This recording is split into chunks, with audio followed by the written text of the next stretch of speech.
300 milyong tonelada ng plastic waste. Ganito karaming plastic na basura ang naitatapon sa buong mundo kada taon, ayon sa United Nations Environment Program o UNEP.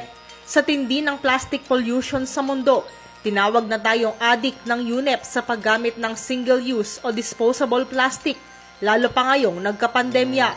Ayon sa Our World in Data ng Oxford University noong nakaraang taon, tinatayang nasa 80% ng plastic na itinatapon sa mga karagatan sa buong mundo ay nanggaling sa mga ilog sa Asia at 1/3 ng datos na ito ay mula sa Pilipinas. Sa datos naman ng World Bank noong Marso 2021, nasa 2.7 milyong tonelada ng plastic kada taon.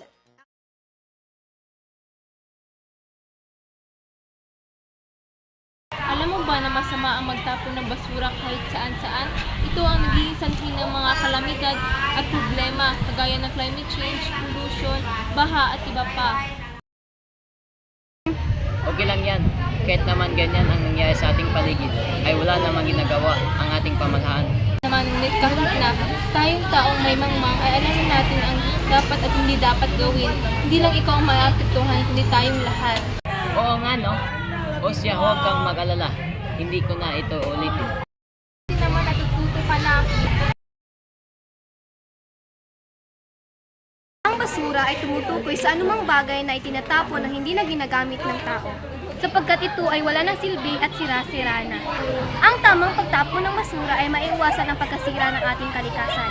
Ito rin ay nakakatulong upang maiwasan ang kalamidad sa ating bansa. Talagang pangalagaan ang basura upang mapanatili ang kalinisan, maiwasan ang polusyon, at maprotektahan ang kalusugan ng tao at kalikasan.